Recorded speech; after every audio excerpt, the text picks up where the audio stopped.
Subscribe and hit the bell icon for get latest update. Hello friends, আজি আমি লৈছো HS second year history subject chapter number 6 part 1 হিসাবে ভক্তি সুফি আৰু ঐতিহ্য পৰম্পৰা chapter টি question answer আজি আমি লৈ আহিম আৰু ভিডিও দি আৰম্ভণিৰ পৰা শেষলৈকে চাই যাব আৰু যিসকলে আমাৰ আগৰ ভিডিও চোৱা নাই তেওঁলোকে ভিডিওৰ end screenত আমি আগৰ ভিডিওখিনি দি দিছো তাত গৈ তেওঁলোকে ভিডিওখিনি চাব পাৰে গতিকে যে পলম নকৰি আমি ভক্তি সুফি আৰু ঐতিহ্য পৰম্পৰা এই chapterটোত 1 নম্বৰীয়া question কি আছে আৰু 2 নম্বৰীয়া question কি আছে আজি আমি তাক দেখাম গতিকে আৰম্ভণিৰ পৰা শেষলৈকে চাই যাব ইয়াত 1 নম্বৰ কুৱেশ্যনটোত আছে তান্ত্ৰিক ধৰ্ম মানে কি ইয়াত কৈছে যি ধৰ্মৰ অনুগামীসকলে বেদৰ নিয়ম নামানে আৰু বলি বিধান দি দেৱ-দেৱীৰ পূজা কৰে তেওঁলোকক তান্ত্ৰিক ধৰ্ম বুলি কোৱা হয় তাৰমানে যিসকলে দেৱ-দেৱীক পূজা কৰে মূৰ্তি সাজি যিসকলে পূজা কৰে আৰু বেদৰ নিয়ম যিসকলে নামানে তেওঁলোকক তান্ত্ৰিক ধৰ্ম বুলি জনা যায় য'ত তন্ত্ৰ মন্ত্ৰৰ বেছি প্ৰচলন চলে সেইটোৱে হ'ল তান্ত্ৰিক ধৰ্ম তাৰপিছত আমি এবাৰ 2 নম্বৰটো লাইলো 2 নম্বৰটোত কৈছে ভক্তি আন্দোলনৰ প্ৰথম নেতৃত্ব কোনে দিছিলে ভক্তি আন্দোলনৰ নেতৃত্ব দিছিল তামিলনাডুৰ আলোৱাৰ আৰু নায়ানাৰসকলে ভক্তি আন্দোলনৰ প্ৰথম নেতৃত্ব দিছিলে এটো এটি গুৰুত্বপূৰ্ণ প্ৰশ্ন এক্সামত এনেকুৱা ধৰণৰ কুৱেশ্যন আহি থাকে ভক্তি আন্দোলনৰ নেতৃত্ব দিয়া লোকজন হ'ল তামিলনাডুৰ আলোৱাৰ আৰু নায়ানাৰসকল 3 নম্বৰ কুৱেশ্যনটো হৈছে তামিল বেদখনৰ নাম কি তামিল বেদখনৰ নাম হ'ল নালাইৰা দিব্যা প্ৰবন্ধম তামিল বেদখনৰ হ'ল নালাইৰা দিব্যা প্ৰবন্ধম 4 নম্বৰ কুৱেশ্যনটো হৈছে কৰ্ণাটকত ভক্তি আন্দোলনৰ নেতৃত্ব কোনে দিছিল কৰ্ণাটকত ভক্তি আন্দোলনৰ নেতৃত্ব দিছিল বাসৱান্না নামৰ এজন ব্ৰাহ্মণে গতিকে বাসৱান্না নামৰ ব্ৰাহ্মণজনৰ নেতৃত্বত কৰ্ণাটকত ভক্তি আন্দোলনৰ সূত্ৰপাত হৈছিল আমাৰ যেনেকৈ অসমত শংকৰদেৱৰ নেতৃত্বত বৈষ্ণৱ ধৰ্মৰ প্ৰচাৰ হৈছিল ঠিক তেনেদৰে কৰ্ণাটকত ভক্তি আন্দোলনৰ নেতৃত্ব দিছিল বাসৱান্না নামৰ ব্ৰাহ্মণজনে 5 নম্বৰটো হৈছে জনগামা মানে কি জনগামা হ'ল শিৱক আৰাধনা কৰা এটা ফৈদ শিৱক আৰাধনা কৰা ফৈদসকলক জনগামা বুলি জনা যায়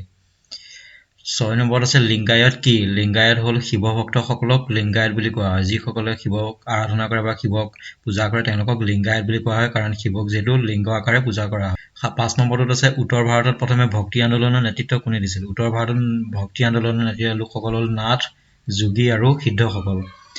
নাথ যোগী আৰু সিদ্ধসকল উত্তৰ ভাৰতত ভক্তি আন্দোলনৰ নেতৃত্ব দিছিল তাৰপিছত আমি এবাৰ 6 নম্বৰটোলৈ উলেমাসকল কোন আছিল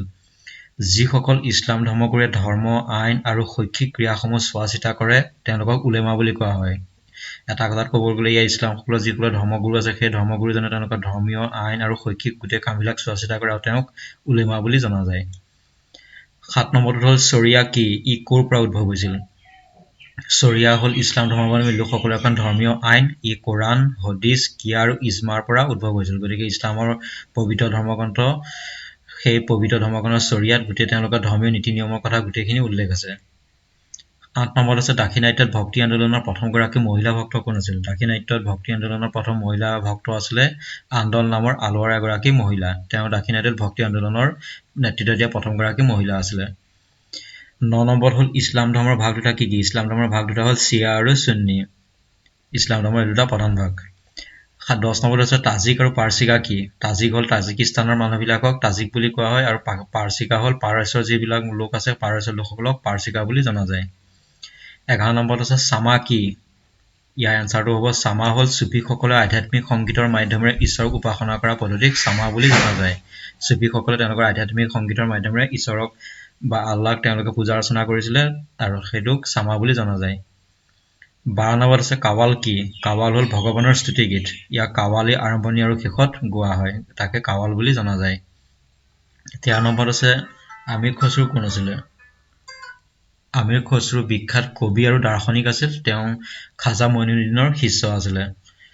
14 নম্বৰত শিখ ধৰ্মৰ ধৰ্মগ্ৰন্থখনৰ নাম কি শিখ ধৰ্মৰ ধৰ্মগ্ৰন্থখন হৈছে গুৰু গ্ৰন্থ সাহিব 15 নম্বৰত হ'ল যোগীসকল কোন আছিল যোগীসকলে আছিল বেদ আৰু গোৰা ব্ৰাহ্মণীয় ধৰ্মৰ বিৰোধী তেওঁলোকে নিজাববীয়াকৈ ধৰ্মীয় সংগঠন গঢ়ি তুলিছিল গতিকে তেওঁলোকক যোগী বুলি জনা যায় 16 নম্বৰত আছে গুৰু নানকৰ জন্ম ক'ত হৈছিল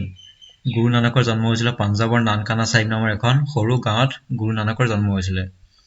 17 নম্বৰত আছে কবিৰৰ অনুসৰণকাৰীসকলক কি বুলি জনা যায় কবিৰৰ অনুসৰণকাৰীসকলক কবিৰপন্থী বুলি জনা যায় যিসকলে কবিৰৰ অনুসৰণ কৰিছিল তেওঁলোকক কবিৰপন্থী বুলি জনা যায় 18 নম্বৰত আছে কবিৰ বিজাক কি বাৰাণসীৰ উত্তৰ প্ৰদেশত পোৱা কবিৰৰ যিবিলাক বাণী আছিল সেই বাণীবিলাকৰ যিটো সংকলন আছিল সেই সংকলনটোক কবিৰ বিজাক বুলি জনা যায় 19 নম্বৰত আছে জিম্মি শব্দৰ অৰ্থ কি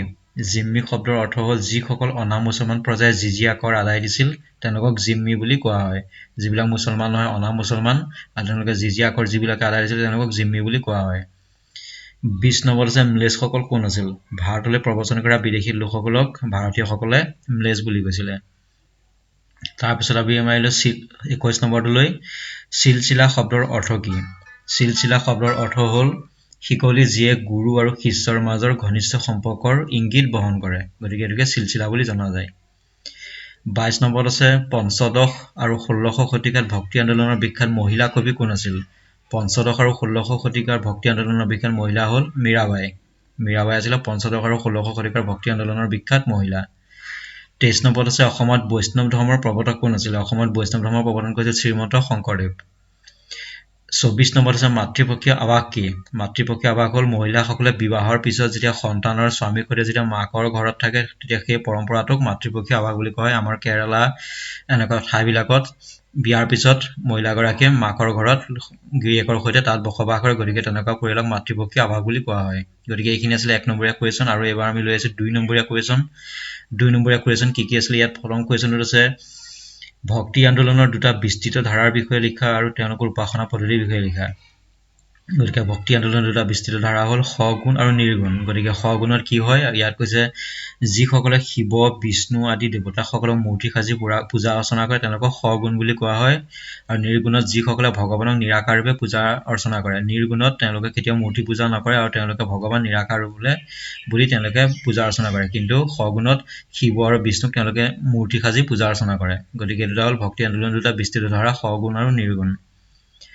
তাৰপিছত আছে আলৱাৰ আৰু নায়নাৰ শাসন কোন আছিল আলৱাৰ আছিল প্ৰাচীন তামিলনাডুৰ বিষ্ণু ভক্তসকল যিসকল আছিল সেই বিষ্ণু ভক্তসকলক আলৱাৰ বুলি জনা যায় আৰু শিৱক অৰ্চনা কৰা পূজা অৰ্চনা কৰা বিলাকক নায়নাৰ বুলি জনা যায় তেওঁলোকে নিজৰ উপাস্য দেৱতা নামৰ ৰচিত গীত গাই ফুৰিছিল আলৱাৰসকলে বিষ্ণুৰ নামেৰে গীত ৰচনা কৰি ঘূৰি ফুৰিছিল আৰু লগতে শিৱ ভক্তসকল যিবোৰ নয়নাৰ আছিল তেওঁলোকে শিৱৰ গুণ গৰিমাবিলাকক লৈ গীত ৰচিছিল আৰু সেই গীতবিলাক লৈ তেওঁলোকে নিজৰ উপাস্য দেৱতাৰ নামে তেওঁলোকে মন্দিৰ স্থাপন কৰিছিল 3 নম্বৰত আছে বেচৰীয়া আৰু বাচৰীয়া বুলিলে কি বুজা ইছলামসকলৰ ধৰ্মীয় যিখন আইন আছে সেই আইনখনক চৰিয়া বুলি কোৱা হয় আৰু সেই চৰিয়াখনৰ কিছুমানে মানি চলিছিল আৰু কিছুমানে মানি নচলিছিল যিসকলে ইছলাম লোকে এই চৰিয়াখনক বিৰোধিতা কৰিছিল বা মানি চলা নাছিলে তেওঁলোকক বেচৰীয়া বুলি কোৱা হয় আৰু যিসকলে চৰিয়াৰ যিবিলাক নীতি নিয়ম আছিল সেই নীতি নিয়মবিলাক যিসকলে মানি চলিছিল তেওঁলোকক বাচৰীয়া বুলি জনা যায় গতিকে এই কুৱেশ্যনটো বিভিন্ন কেইবাবাৰো এক্সামত আহি আছে অল কুৱেশ্যন পেপাৰ চালে আপোনালোকে দেখিব এইটো কেইবাবাৰো আহিছে 4 নম্বৰত আছে গুৰু নানকৰ দুটা বাণী লিখা গুৰু নানকৰ দুটা বাণী হ'ল ভগৱান নিৰাকাৰ তেওঁৰ কোনো লিংগ বা আকাৰ নাই নাম কীৰ্তনৰ দ্বাৰা তেওঁক পোৱা যায় এইটো হ'ল গুৰু নানকৰ বাণী আছিলে ভগৱানৰ কোনো লিংগ বা আকাৰ নাই ভগৱান সকলোতে পোৱা যায় তেওঁলোক নাম কীৰ্তনৰ দ্বাৰা তেওঁক পাব পাৰি 2 নম্বৰত হ'ল ভগৱানক উপাসনা কৰিবলগীয়া আৰু অন্তৰ শুদ্ধ কৰি ৰাখিব লাগে এইটো হ'ল গুৰু নানকৰ বাণী আছিল আমি ভগৱানক যেতিয়া পূজা অৰ্চনা কৰোঁ তেওঁ ভক্তজনৰ অন্তৰ শুদ্ধ থাকিব লাগিব আৰু তেওঁক উপাসনা কৰিব পাৰিব লাগিব 4 নম্বৰত আছে সুফি সম্প্ৰদায়ৰ সৃষ্টি চিলচিলাৰ দুটা ধৰ্মীয় পদ্ধতি লিখা সুফি সম্প্ৰদায়ৰ সৃষ্টি চিলচিলাৰ দুটা ধৰ্মীয় পদ্ধতি হ'ল সন্ন্যাসিনীৰ নিচিনা দিন দুখীয়া জীৱন যাপন কৰা এইটো সুফি সম্প্ৰদায়ৰ লোকসকলৰ ধৰ্মীয় পদ্ধতি আছিলে তেওঁলোকে দিন দুখীয়া জীৱন যাপন কৰিব লাগিব আৰু কোৰাণৰ কঠোৰ নিয়মসমূহ তেওঁলোকৰ বিপৰীতে তেওঁলোকে সহজ ভক্তি মাৰ্গৰ পথ প্ৰচাৰ কৰিব লাগিব এইটো হ'ল তেওঁলোকৰ দুটা পদ্ধতি তাৰপিছত আছে মীৰাবাইৰ কোন আছিল মীৰাবাই আছিল ভক্তি পৰম্পৰা এগৰাকী বিখ্যাত কবি আৰু পৰিভ্ৰমী গায়িকা আছিল তেওঁ পৰম কৃষ্ণ ভক্ত আছিল আৰু তেওঁ মেয়ৰৰ ৰাণাৰ সৈতে অতি কম বয়সতে বিয়া দিছিল আৰু সংসাৰ ত্যাগ কৰি তেওঁ সন্ন্যাসিনী জীৱন যাপন কৰিছিল গতিকে 2 মাৰ্কছৰ হ'লে আমি ইমানখিনি লিখিলেই হ'ব গতিকে ইয়াত যদি 5 মাৰ্কছৰ এইটো পিছত আমি 5 মাৰ্কছৰ কুৱেশ্যনৰ সেইটো এনচাৰ দিয়া হ'ব গতিকে এইখিনিয়ে আছিলে আমাৰ ভক্তি সুফি আৰু ঐতিহ্য পৰম্পৰাৰ 1 আৰু 2 মাৰ্কছ আগন্তুক 2021ত আহিবলগীয়া এক্সামৰ কাৰণে অতিকৈ গুৰুত্বপূৰ্ণ কুৱেশ্যন এনচাৰ গতিকে ভিডিঅ'টি ভাল লাগিছে যদি লাইক কৰিব কমেণ্ট কৰিব আৰু আগৰ ভিডিঅ'খিনি যিসকলে চোৱা নাই আমাৰ ভিডিঅ' এণ্ড স্ক্ৰীনত আহি আছে সেই ভিডিঅ'খিনি আপোনালোকে চাব পাৰিব আৰু আজিৰ ভিডিঅ'টো ইমানেই আছিলে ধন্যবাদ